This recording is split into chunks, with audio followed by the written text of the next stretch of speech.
Imagínate una fiesta tan descontrolada, tan fuera de los límites de lo que el propio Estado podía tolerar, que el gobierno entero se juntó, aprobó una ley especial y empezó a ejecutar gente solo por haber participado. No estoy hablando de una secta rara marginal. Estoy hablando de un culto religioso con decenas de miles de seguidores en toda Italia, tan extendido que Roma lo consideró directamente una amenaza existencial para el propio Estado. Se llamaban las bacanales, en honor a Baco, el dios romano del vino, el éxtasis y el descontrol, y en el año 186 a.C., el Senado romano las prohibió con una violencia que todavía hoy sorprende a los historiadores.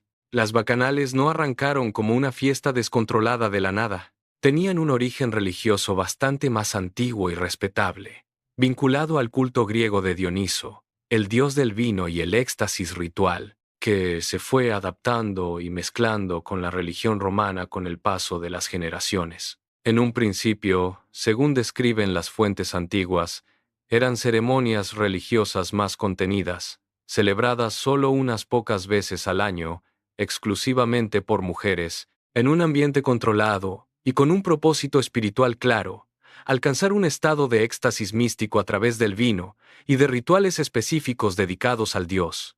Pero con el tiempo, la cosa cambió por completo, y ahí es donde arranca el verdadero puto despelote.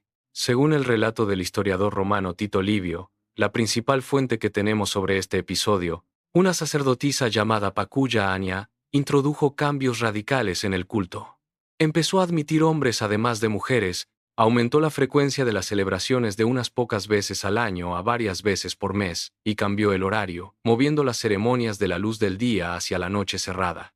Estos cambios, según Livio, transformaron lo que había sido un ritual religioso controlado en algo mucho más caótico, con festejos nocturnos frecuentes, mezcla de sexos, consumo intenso de vino, y según las acusaciones que circulaban en ese momento, comportamientos sexuales bastante libres entre los participantes. Y acá está el detalle político clave que hace que todo esto se vuelva mucho más interesante que una fiesta se salió de control. El culto empezó a crecer de forma exponencial, sumando cada vez más miembros de todas las clases sociales, incluyendo gente con cierto poder e influencia dentro de la sociedad romana. Y en una estructura religiosa nocturna, secreta, con sus propios rituales de iniciación y sus propios juramentos internos entre miembros, el Senado romano empezó a ver algo que le preocupaba muchísimo más que la moral sexual de la gente. Una organización paralela al poder del Estado, con lealtades internas que podían competir directamente con la lealtad que se esperaba hacia Roma. Según Tito Livio, el escándalo salió a la luz pública por una historia bastante dramática. Un joven romano llamado Publio Ebucio estuvo a punto de ser iniciado en el culto por su propia madre y su padrastro.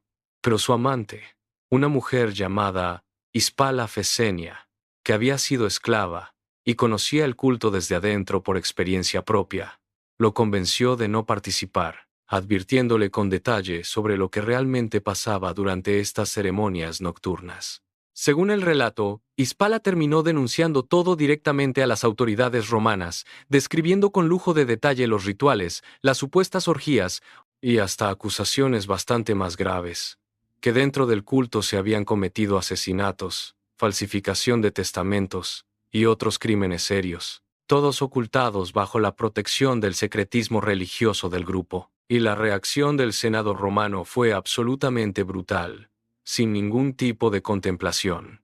Según los propios registros históricos, incluyendo una inscripción de bronce que se conserva hasta hoy conocida como el Senatus Consultum de Vaccanalibus, uno de los documentos legales romanos más antiguos que se conservan completos, el Senado ordenó una investigación masiva en toda Italia, no solo en la ciudad de Roma. Se estima, según las cifras que menciona Tito Livio, que unas 7.000 personas fueron investigadas por su participación en el culto. De esas, un número considerable terminó ejecutado, y muchas otras fueron encarceladas. Los altares y templos dedicados a Baco donde se practicaban estos rituales fueron destruidos sistemáticamente en toda la península itálica, en lo que fue, probablemente, una de las persecuciones religiosas organizadas más grandes y mejor documentadas de toda la República Romana temprana.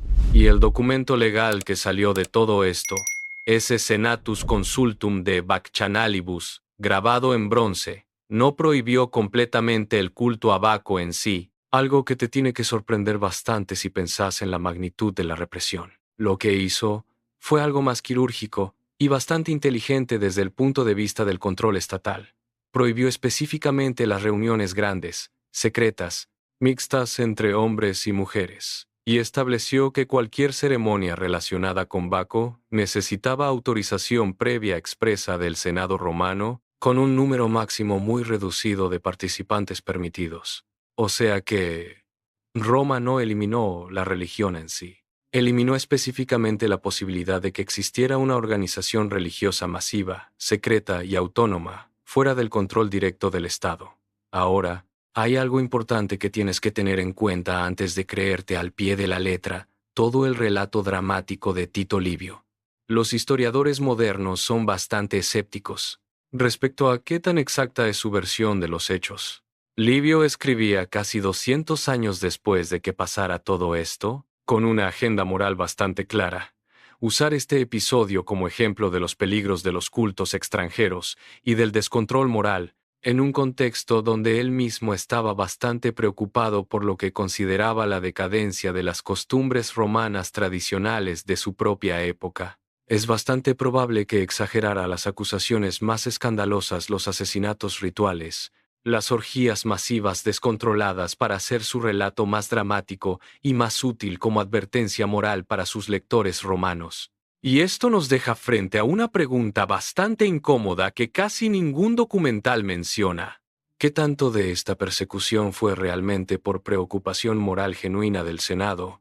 ¿Y qué tanto fue simplemente una excusa conveniente para aplastar una organización social que se estaba volviendo demasiado grande y demasiado autónoma para el gusto del poder político tradicional? Varios historiadores modernos apuntan a que el verdadero miedo del Senado no era tanto el sexo o el alcohol en sí, sino el hecho concreto de que miles de personas, de distintas clases sociales, estaban organizándose de forma autónoma, con sus propios líderes, sus propios juramentos secretos y sus propias estructuras internas de lealtad, completamente por fuera del control tradicional del Estado romano. Eso, para cualquier gobierno de la historia, antiguo o moderno, siempre representó un problema bastante más serio que unas fiestas descontroladas.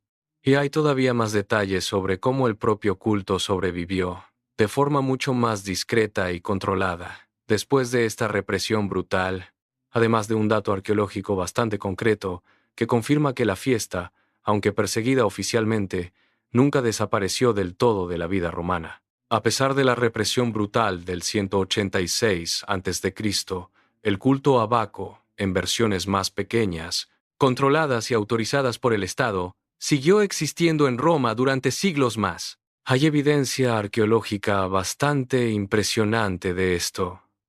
La Villa de los Misterios, en Pompeya, conserva hasta el día de hoy una serie de frescos pintados en tamaño real que muchos arqueólogos interpretan como una representación directa de un ritual de iniciación dionisíaco, con escenas que incluyen danza, flagelación ritual y otros elementos que conectan claramente con este mismo culto, pintados varios siglos después de la prohibición original del Senado. O sea que la fiesta que Roma trató de erradicar por completo con ejecuciones masivas, seguía teniendo templos privados decorados con total detalle en las casas de gente adinerada, generaciones después de la persecución original. Y esto te tiene que hacer pensar en un patrón que se repite una y otra vez a lo largo de toda la historia humana. Ningún Estado, por más poderoso que sea, por más ejecuciones que ordene, logró jamás eliminar completamente el deseo humano de reunirse en grupo para alcanzar estados de éxtasis colectivo, ya sea a través del alcohol,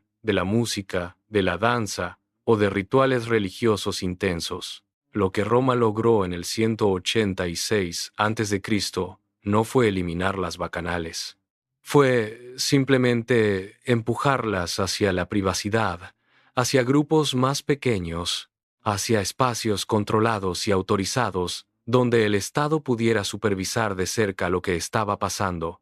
La necesidad humana de fondo, la de perder el control colectivamente de vez en cuando, siguió intacta, solo que con menos gente reunida al mismo tiempo y con permiso previo del gobierno de turno. Y hay un detalle bastante brutal sobre la escala del castigo que te tiene que quedar grabado. De las 7.000 personas investigadas, según cuenta Tito Livio, la mayoría de las ejecutadas fueron mujeres, mientras que los hombres, en varios casos, recibieron penas algo más leves o directamente lograron escapar del castigo capital. Esto refleja bastante bien cómo el propio culto, que había arrancado como un espacio religioso liderado y protagonizado por mujeres, terminó siendo castigado con una violencia especialmente dura hacia el género que originalmente lo había fundado y sostenido durante generaciones, incluso después de que se hubiera masculinizado con la llegada de hombres al culto bajo el liderazgo de Pacula Ania. Y hay algo más que conecta directamente con lo que ya viste en otros videos de este canal, el Senatus Consultum de Vaccanalibus es, en cierto sentido, un antecesor bastante directo de la lógica detrás de la ley seca en Estados Unidos, de la prohibición del cannabis en el siglo XX, o de cualquier otra criminalización moderna de sustancias y rituales colectivos que un gobierno considera peligrosos para el orden social establecido. La excusa moral, proteger a la sociedad de la decadencia, del descontrol, del peligro para la juventud, se repite casi calcada, generación tras generación, cambiando solo el nombre de la sustancia o del culto específico que se está persiguiendo en cada época particular. Roma perseguía el vino ritual descontrolado en el año 186 a.C. Estados Unidos persiguió el alcohol entero en 1920, y ambos gobiernos usaron argumentos morales bastante parecidos para justificar una represión que, en el fondo, tenía tanto que ver con controlar a la población como con proteger su bienestar real. Así que la próxima vez que alguien te diga que las fiestas descontroladas son un invento moderno sin ningún tipo de consecuencia histórica seria, acuérdate de esto. Tus antepasados romanos armaron un culto tan grande, tan intenso y tan fuera del control estatal, que el gobierno entero tuvo que movilizarse con ejecuciones masivas para intentar frenarlo. Y ni siquiera así lo lograron del todo. Última cosa antes de que te vayas de acá. Dejé escondida una referencia a la Villa de los Misterios en algún punto anterior de este video. El primero que me diga en los comentarios dónde exactamente está esa referencia, se gana una cerveza a mi costa. Mentira, obviamente. Pero el shoutout en el próximo video sí va totalmente en serio.